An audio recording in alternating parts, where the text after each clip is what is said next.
ہدایت کی فضائیں یہ ہوائیں، قول خدا کی قول نبی کی یہ صدائیں۔ مزید نئے بیانات سننے کے لیے چینل راہ ہدایت بیان کو ضرور سبسکرائب کریں۔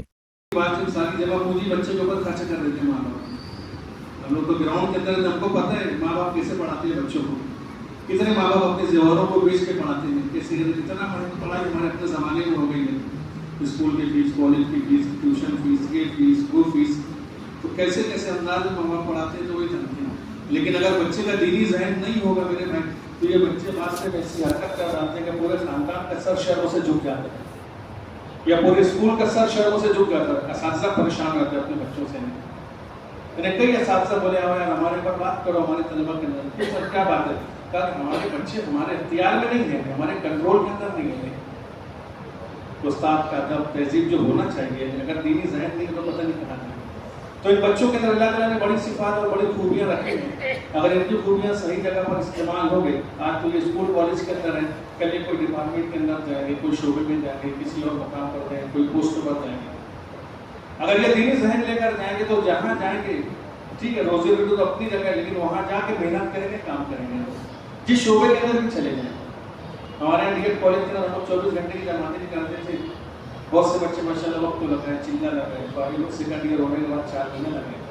تو ایک طالب علم میں خود ہم سے کہنے لگا کہ امیر صاحب بولے ہماری ڈیوٹی ہے کہ میری اتحاد کے اندر لگی ہے، زیڈ پی کے اندر، میں وہاں گیا سروس چارج لیا، مطلب نہیں پہلے دن تھا میری سروس کا، میں نے مقامی لوگوں سے پوچھا آپ کے علاقے کے اندر مسجد ہے؟ کہا کہ مسجد ہے، جب لوگوں نے ریبری کی، میں پہنچا تو دیکھا مسجد بند ہے، تالا لگا ہوا ہے۔ تو میں نے پوچھا بھائی مسجد کا کہ اصل میں ہمارے یہاں کوئی اذان دینے والے بھی نہیں ہے، کوئی نماز پڑھانے والے بھی نہیں ہے، مسجد بند ہے۔ تو میں نے کہا مسجد کھولو تو صحیح ہے، پوری مسجد کچرے جیسی ہے، جس سے بھری ہوئی، اس کو میں نے صاف کیا، دھویا، اور کہا کہ میں اذان بھی دوں گا، نماز بھی پڑھاؤں گا۔ تو جس دن سے میں وہاں پر گیا الحمدللہ اذان بھی شروع ہو گئی، نماز بھی شروع ہو گئی۔ پھر مالک وہاں کے بولے میں قرآن شریف لے کے یہاں سے گیا، مطلب ہے اور پڑھانا بھی شروع کر دیا، الحمدللہ سروس بھی ہو رہی ہے، اور اسی دن سے اللہ نے مسجد کو بھی آباد کیا۔ تو یہ بچے اگر دینی ذہن لے کر جائیں گے تو جہاں پر جائیں گے وہاں محنت کریں گے۔ 2006 کے اندر ہم لوگ اللہ کے فضل سے جودھپور کے اندر چلے تھے، راجستھان کے اندر، تو وہاں جے پور کی جماعت ہے، ساری کی ساری جماعت وکیل ہوتے اس کے اندر، اور جماعت کے جو امیر صاحب تھے وہ بھی وکیل تھے۔ ہم سے کہنے لگے کہ ہمارے جے پور کے اندر تقریباً 250 وکیل ہیں جو ہائی کورٹ کے اندر ایمان والے، 250 وکیل ایمان والے ہیں۔ ہم لوگوں نے کیا کہ کورٹ کے اندر ہی برآمدے کے اندر ایک کمرہ کرائے سے لے کر رکھا ہے، اور پریکٹس کے دوران ظہر کی نماز بیچ میں آتی ہے، لنچ ٹائم ہوتا ہے، تو ہم لوگ الحمدللہ جماعت کے ساتھ نماز کھڑی کرتے ہیں، کمرے کے اندر نماز کے بعد تعلیم بھی کرتے ہیں، اکثر وکیل لوگ اس کے اندر بیٹھتے ہیں، پھر گائے بغائے وہ اللہ کے راستے میں نکالتے ہیں۔ تو بولے اس کا بینیفٹ یہ ہوا کہ بہت سارے کیسز ایسے ہمارے پاس آتے ہیں تو ہم ان کو 12 ہی 12 نپٹا دیتے ہیں، کورٹ کی پیتری بھی چڑھ دیتے ہیں۔ ایک مثال دی انہوں نے کہا کہ میرے پاس 2 فیملی کے لوگ ہیں، ایک طرف لڑکی والے، ایک طرف لڑکے والے، اور دونوں کا منشا یہ تھا کہ 2 ٹکڑے کرنے ہیں۔ لڑکی والے چاہتے تھے ہم بچی کو گھر بھیجیں گے نہیں، سسرال والے صحیح رکھتے نہیں، اور لڑکے والے کہہ رہے تھے بچی کو گھر نہیں جائیں گے، ہمارے گھر صحیح رہتے نہیں ہے، دونوں 2 ٹکڑا کرنے کی غرض سے آئے تھے۔ میں دونوں کو باری باری روم کے اندر بلایا، سمجھایا، بچی کو میں نے سمجھایا کہ تو شوہر کی خدمت کرے گی تو اس کو اللہ کیا دے گی، آخرت کی بات میں نے سمجھایا۔ لڑکے کو بلا کر میں نے یہ کہا کہ تو بیوی کے ساتھ صحیح سلوک کرے، اللہ تجھے کیا دے گی، دونوں۔ اس کے بعد دونوں فیملی کو بلایا کہ دیکھو تو میں ایز تک کلائنٹ دونوں کو ہر ہمیشہ تاریخ پھاڑوں گا، فیس دوں گا، پیسے دوں گا، کہے تو تم لوگ یہ کام کرتے ہیں۔ دونوں کو سمجھایا، دونوں بولے 2 ٹکڑا کرنے کی غرض سے آتے، لیکن دونوں فریق گلے مل کے وہاں سے تشریف لے گئے۔ تو اگر دین رہے گا تو یہ معاملہ ہوگا، ورنہ وکیل جو ہے نا اپنے کلائنٹ کو ایز دا کسٹمر ڈیل کرے گا، یہ میرے کسٹمر آ گئے، میرے گاہک آ گئے۔ تو یہ بچے پڑھ لکھ کے جہاں پر جائیں گے نا وہاں جا کے کام کریں گے۔ بنگلہ دیش کا ایک ذہین بچہ، اس کے والد نے اس کو جرمنی بھیجا سائنس کی تعلیم کے لیے، بچہ ذہین تھا، فارغ ہو کر واپس بنگلہ دیش آیا، ٹاپر ہو گیا، بہت اچھی مارکس لے کر آیا بنگلہ دیش سے۔ اس کے والد جو تھے دیہات کا تھا، تو دیہات کے امیر تھے وہ جماعت کے، اور عالم بھی تھے۔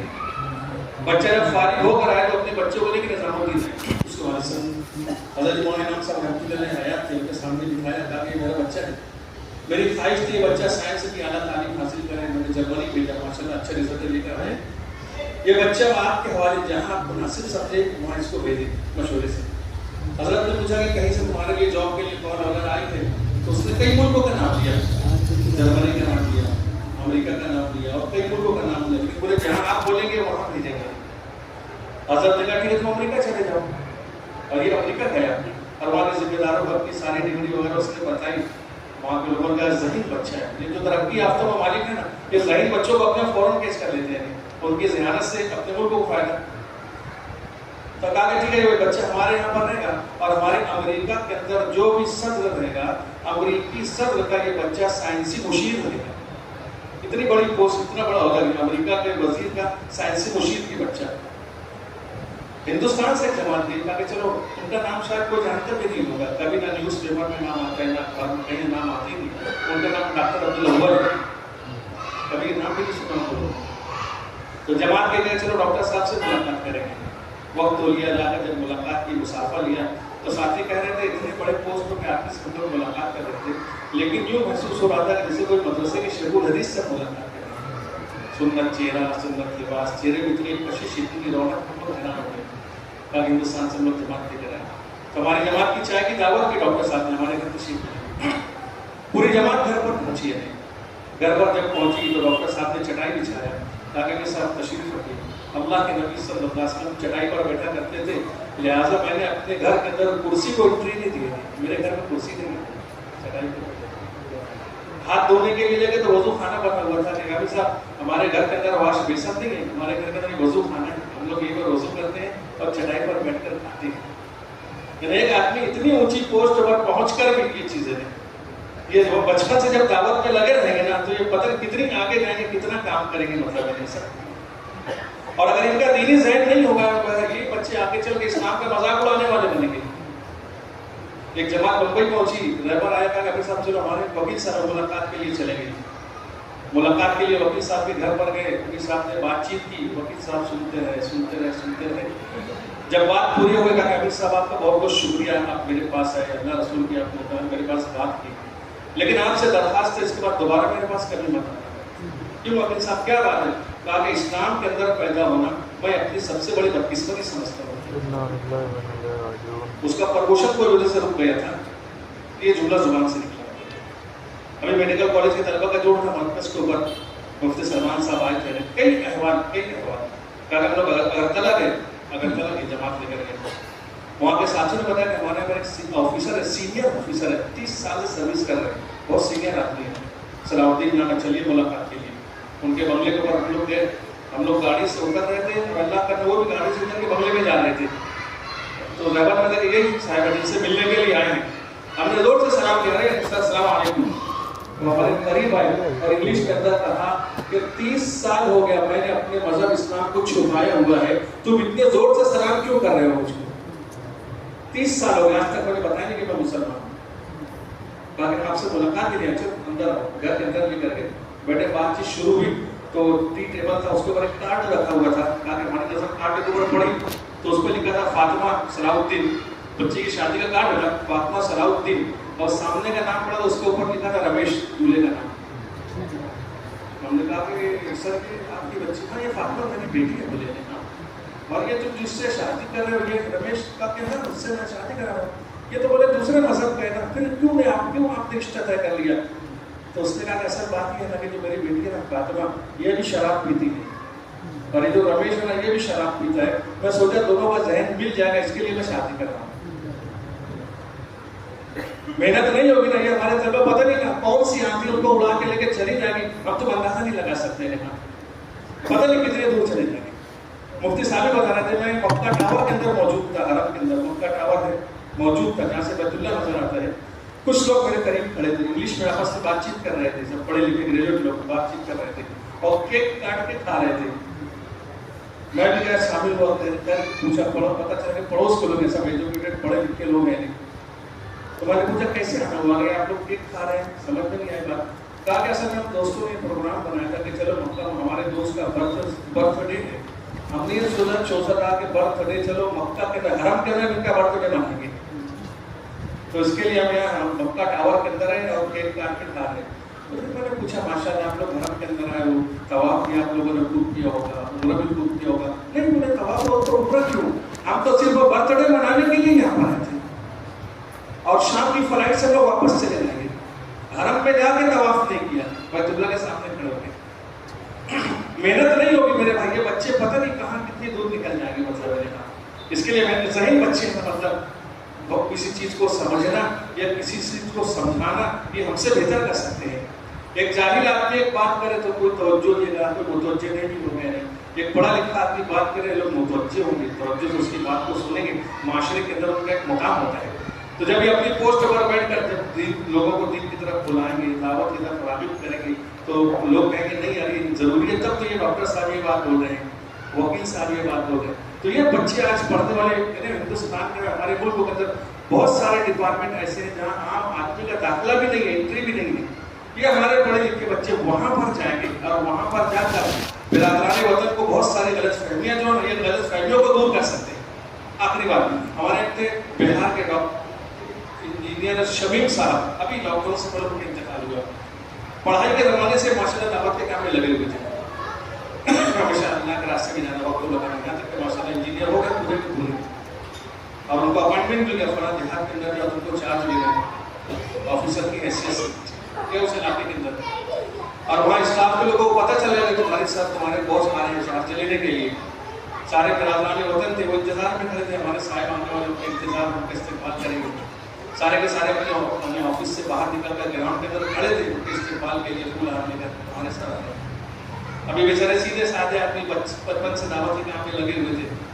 اب یہ چارج جب لینے کے لیے گئے تو سائیکل کے اوپر گئے اور داڑھی کرتا ٹوپی جو حلیہ ہوتا ہے اسی حلیے کے اندر گئے اور سائیکل پر گئے، اندر داخل ہو گئے تو لوگوں نے ارے ارے ہٹو، بولے ہم ہمارے صاحب کے انتظار میں کھڑے تھے، کون آ گئے؟ بولے ارے بولے جس صاحب کا انتظار کرے وہ میں ہوں، بولے ابھی میں اپنا چارج لینے کے لیے آیا تھا۔ عجیب تشریف لائی، اندر لے گئے آفس کے اندر چارج لے گئے۔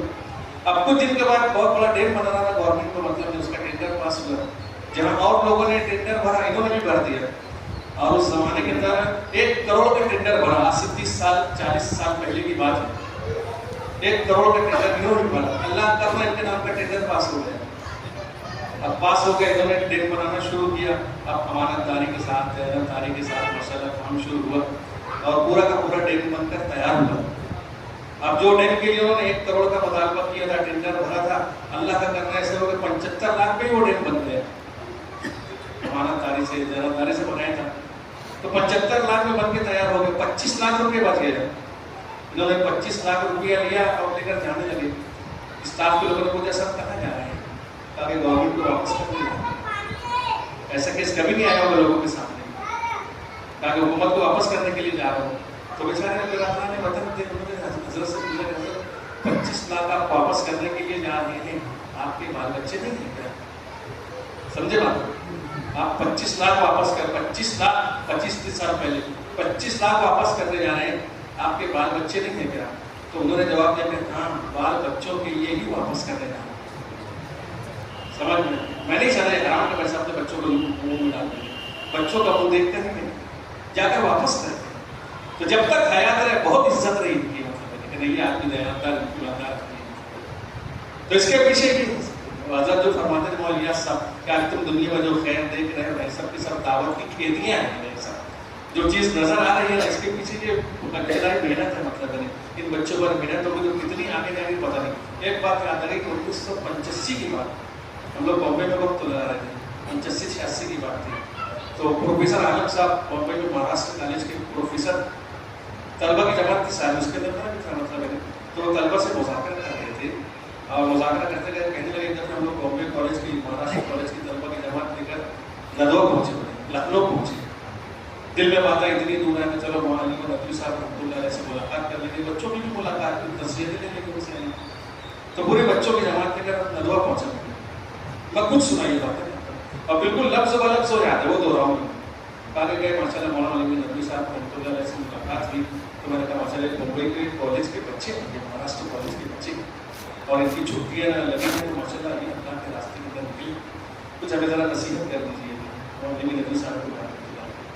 تو مولانا علی ندوی نے جو جملہ کہا ابھی تک میرے کانوں میں لفظ بلفظ بولوں گا میں، وہ یہ جملہ کہا مولانا علی صاحب ندوی رحمۃ اللہ علیہ کہ جب یہ اسکول اور کالج کے بچے جب اللہ کے راستے میں کرتے ہیں، محنت کرتے ہیں اور میں آسمانوں میں ان کا مقام دیکھتا ہوں تو میرا جی چاہتا ہے کہ اپنی داڑھی سے ان کی جوتی صاف کروں، بہت ذمہ داری سے جملہ بول رہا ہوں، یہ بالکل یاد جملہ میرا جی چاہتا ہے اپنی داڑھی سے ان کی جوتے صاف کرو. اور اتنی سنجیدگی سے جملہ کہا کہ مولانا رونے لگے ہیں. اور اس کے آگے جملہ کہا کہ بچوں تم لوگ اسکول کالج پڑھو لیکن نیت یہ بنا کر کرو کہ پڑھنے کے بعد اللہ جو کچھ بھی دیں گے ہم دین کے اوپر لگائیں. کہا کہ تم انگریزی پڑھو گے اللہ تم کو مسلم شریف پڑھنے کا ثواب دیں گے. تم لوگ میتھ سے پڑھو گے اللہ جل شانہ تم کو بخاری شریف پڑھنے کا ثواب دیں گے. کہا کہ مولانا یہ جملہ تھا. تو یہ بچے میرے بھائی بہت قیمتی ہیں. تھوڑا سا محنت ہو جائے تو پتہ نہیں کیا کرتے. تو اس کے لیے ماشاء اللہ سال بھر میں 2 چھٹیاں رہتی ہے. ایک تو دیوالی کی رہتی ہے, مئی کی چھٹیاں رہتی ہے. تو اگر شروع سے بچوں پر محنت کی جائے مطلب تو پھر نکلنا آسان ہو جائے. ایک مرتبہ اگر یہ پوسٹ پہ چلے جائیں تو بہت مشکل ہوتی ہے.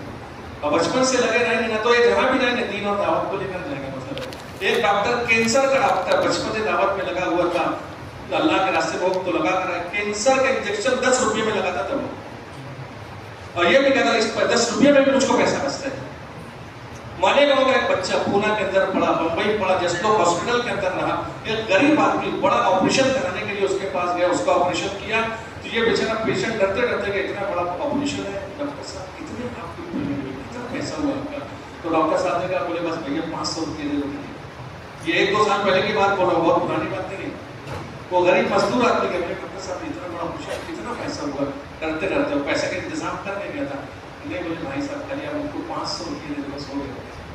وہ ڈاکٹر کا جملہ ہے کہ ڈاکٹر لوگ دواخانہ چلاتے ہیں پیسے کے لیے سے اور میں خدمت کے جذبے سے چلا رہا ہوں. تو اس کے پیچھے وہ دعوت کی قربانی بلوا رہی ہے. تو اس کے لیے سب لوگ ارادہ کریں ہر جگہ ماشاء اللہ اسکول کالج کے بچے ان پہ محنت کریں گے. یہ ہمارا بہت بڑا قیمتی سبق ہے. اب پتہ ہے اس کے لیے